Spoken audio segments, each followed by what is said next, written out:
Very good afternoon and welcome. आप देख रहे हैं आज का बाजार जागरण बिजनेस के डिजिटल प्लेटफॉर्म पे। अगर हम बाजारों की बात करें तो आज खुले हम थोड़ा बहुत कमजोरी के साथ है और वो कमजोरी जो है इस समय भी देखने को मिल रही है। हालांकि बहुत ही वॉलेटाइल है बाजार। आज इकोनॉमिक सर्वे भी टेबल होने वाला है 11 से 12 के बीच में। अभी तक हमारे पास डिटेल्स नहीं आई है, but way just way awaiting details. पर इस समय जो मार्केट है और निफ्टी की बात करें तो 55 अंक नीचे कामकाज करते हुए 25,260 के आसपास का लेवल देखने को मिल रहा है। आज दिन का इंट्राडे लो 25,159, वहां से थोड़ी बहुत रिकवरी है। लेकिन बैंक निफ्टी स्मार्टली हरे निशान में कामकाज करते हुए कहीं ना कहीं बैंक निफ्टी हो सकता है कि बाजार को आने वाले समय में या आने वाले towards the closing of the session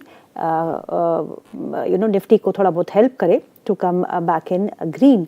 पर इस समय जहाँ पे बहुत ही गहरा हरा निशान देखने को मिल रहा है वो है गोल्ड एंड सिल्वर। चांदी ने MCX सिल्वर की अगर फ्यूचर्स की बात करें तो 4 लाख का आंकड़ा पार कर दिया है पर केजी। वहीं अगर गोल्ड की बात करें तो वो 1,60,000 पर 10 ग्राम्स को क्रॉस कर गया है। और आज इसी के चलते कॉपर में भी, जिसको अब नया गोल्ड कहा जा रहा है, तो हिंदुस्तान कॉपर के स्टॉक को देखिएगा 2 दिन में 25 से ज़्यादा फीसदी का इजाफा हम उस स्टॉक में देख चुके हैं। तो बाजार की हलचल, बजट अब आने वाला है, उसका काउंटडाउन शुरू हो चुका है। US फेड ने कुछ नहीं किया, ब्याज दरों में कोई बदलाव नहीं। इंडो US ट्रेड डील अभी संभावना है, लेकिन कब होगी किसी को नहीं पता। इंडो EU ट्रेड डील वो हो चुकी है।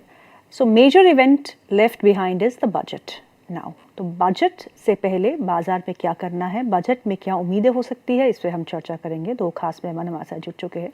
Mister Kshitij Mahajan, he is cofounder complete circle capital, and mister Anshul Jain, he is head of research Lakshmi Shri investments. आप दोनों का बहुत बहुत स्वागत है कार्यक्रम में। My first question is for Kshitij sir. Kshitij ji, आपके साथ बहुत दिनों के बाद बातचीत हो रही है और बजट बहुत ही करीब है, आप क्लोजली ट्रैक भी करते हैं। तो बजट से पहले मैं पूछूंगी आपकी क्या उम्मीदें हैं, क्या बजट हमारे बाजार को सहारा दे पाएगा? Well, namaste Gitu, and always a pleasure to be with you here.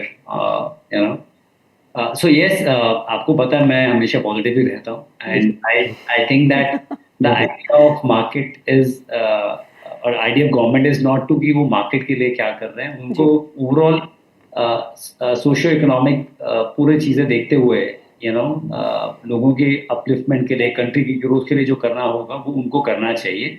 Having said that, हम अपने साइलो में नहीं रह सकते हैं। We need foreign capital and we have to accept that. कहीं पे भी पेंशन फंड्स हैं, आपके ग्लोबल इन्वेस्टर्स हैं, टाइप्स ऑफ GIC या फिर ग्लोबल फैमिली ऑफिसेज हैं, उनको FPIs हैं, उनको टैक्स नहीं है लॉन्ग टर्म। तो यहाँ हम टैक्स जब कर रहे हैं उनको, मुझे लगता है कि that some sense should prevail. मुझे ऐसा लग रहा है that they might roll back 12.5 वाले को, and they might make it 10%।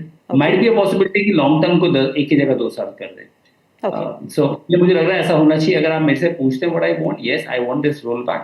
I want STT go, because वो डबल टैक्स है। If you ask me, STT भी लगा रहे हैं आप, अगर कैपिटल गेन भी, वो डबल टैक्स है। Moreover the quantum of people participating, please understand, there's a population of 140 crore. 140 में से आपके 60.5 करोड़ लोग हैं जो आपके पैन आधार लिंक्ड हैं, वो आपकी मार्केट है। उसमें हार्डली 13 करोड़ लोगों के डीमैट अकाउंट्स हैं, 5.6 करोड़ लोगों के म्यूचुअल फंड फोलियोज हैं। So this a long journey which we have to travel. Now what has happened last 15-16 months, आपने, मैंने, सबने देखा है द टाइप ऑफ सेलिंग जो FIs ने करी है, to about sub 15 level in terms of holding India.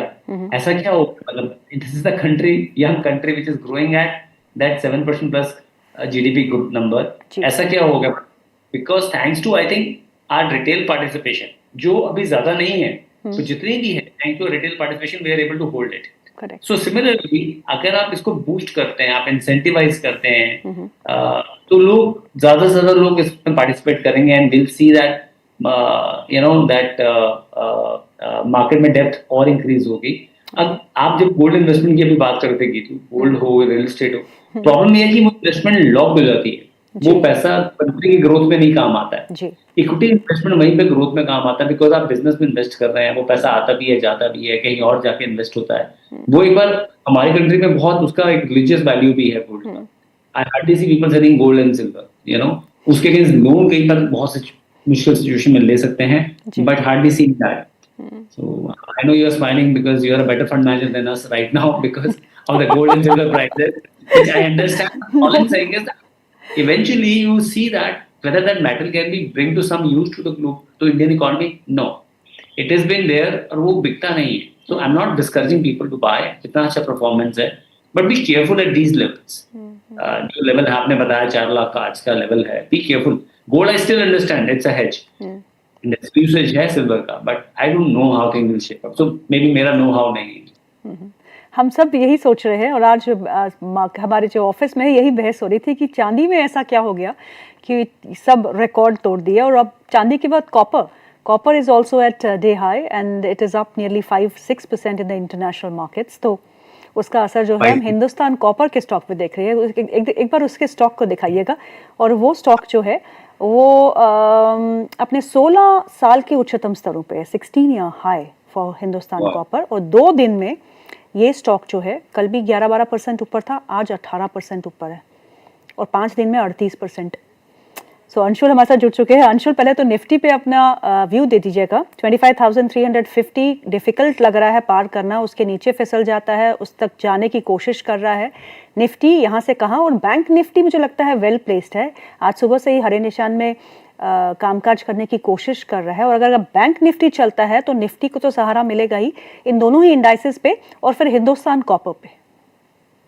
तो मैडम देखिए 2-3 मिनट का नॉन स्टॉप मैराथन रन मार देता हूँ। पहली गलती आपने इंट्रोडक्शन में की, Anshul Jain head of research, उसके आगे की लाइन आप भूल गई कि जो हमेशा लेट ज्वाइन करते हैं, आज भी 2 मिनट लेट ज्वाइन किए हैं। मैं आपकी डेजिग्नेशन चेक करी थी, मैंने कहा डेजिग्नेशन चेंज तो नहीं हुई। That's okay. नहीं, दूसरा क्षितिज जी को बता दूं, madam is not smiling because she has gold and silver, she is smiling because उनके पास 13 रुपए का अशोक लीलैंड है जो ऑल टाइम हाई पे ट्रेड कर रहा है। तीसरी चीज, निफ्टी अगेन जो कल हमने डिस्कस किया था या जो अब तक डिस्कस करते आ रहे हैं कि वीकली स्विंग लो 25,318 नहीं रिक्लेम कर पा रहा है। कल आखिरी 75 मिनट में रिक्लेम किया था, आज शुरू में गिव अप कर दिया और उसी के पास अटक रहा है। तो निफ्टी रिलेटिव वीकनेस है। अगर यहां से मार्केट पलटा तो आपको निफ्टी में शॉर्ट्स देखना चाहिए, जो कि सजेस्टेबल नहीं है। Bank Nifty clear relative strength है और जो लेवल हमने डिस्कस किया था 58,816, उसके ऊपर पहला टारगेट 59,600 था।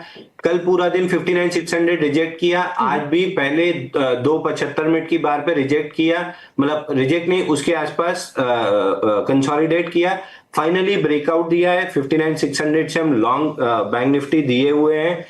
यहां से केवल एक छोटा सा रेजिस्टेंस नहीं कहूंगा, एक बम्प इन द रोड बचा है, मतलब 58,800 पे जो ब्रेकआउट आया है, पहला बम्प इन द रोड था 59,600, कल पूरा दिन अटका, आज आधा दिन अटका, अब निकल गया है।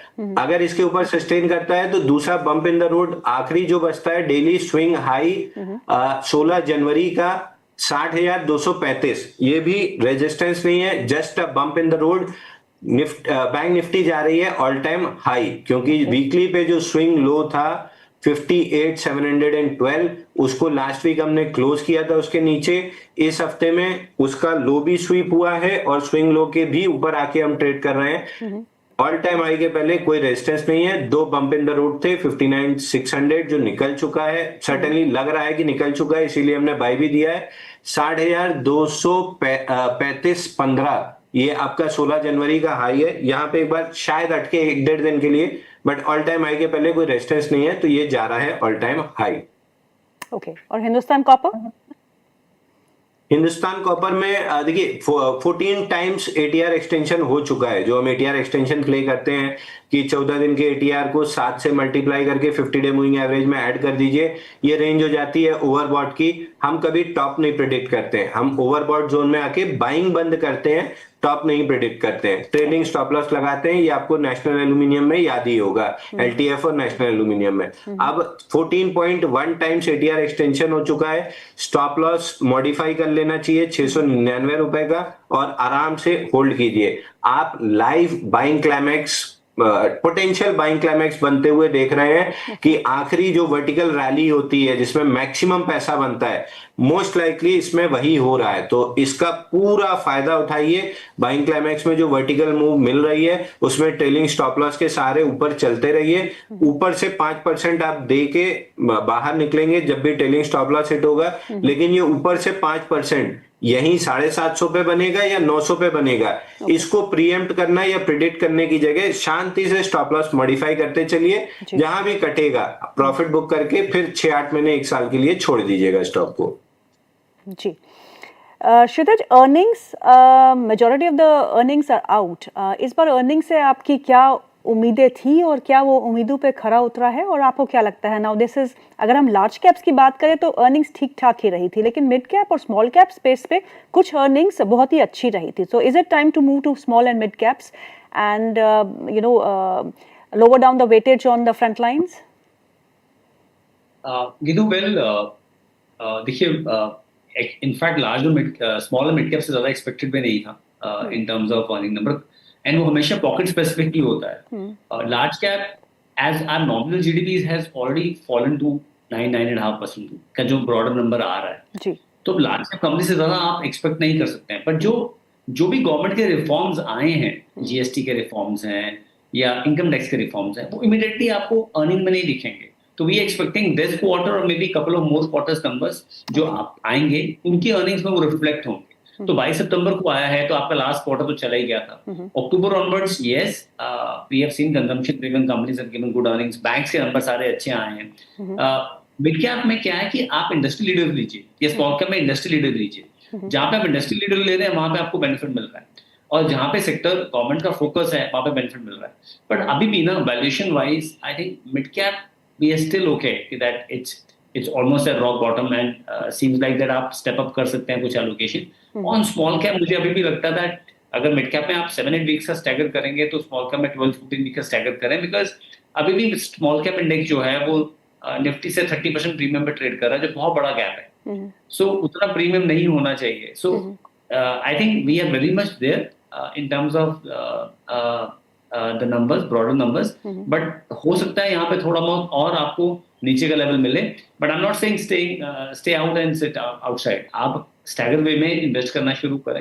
आप 100 रुपीज डिप्लॉय करना चाहते हैं, उसे 12 to 14 वीक्स में करें। फॉर सम रीजन अगर करेक्शन आ जाता है आप अपनी अर्निंग्स को एक्सप्लॉइट कर सकते हैं। कुछ सेक्टर जरूर है जहाँ पे मैं जरूर बोलूंगा where one should look at, जो हमारे भी की सेक्टर्स हैं। One is manufacturing which now with this EU and India deal also will get a push.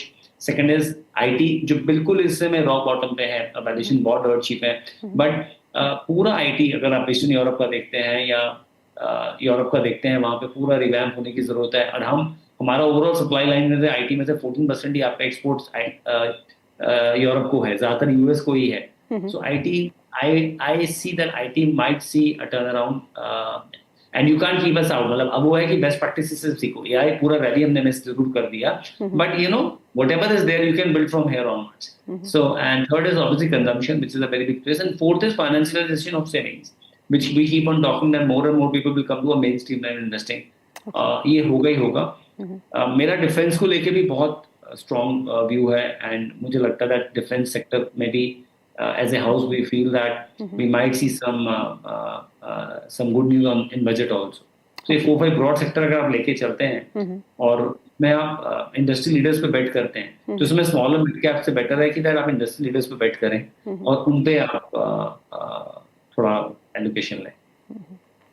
Gold के दाम जो है इंटरनेशनल मार्केट में और हमारे डोमेस्टिक मार्केट में भी ऑल टाइम हाई पे है। बहुत तेज़ी हमने गोल्ड के प्राइसेस में देखी है। उसका एक इम्पैक्ट जो है MCX के एक्सचेंज के स्टॉक पे देख रहे हैं, और MCX भी ऑल टाइम हाई पे इस समय कामकाज कर रहे हैं। 2672 के आसपास का लेवल है, आज भी 4% ऊपर है।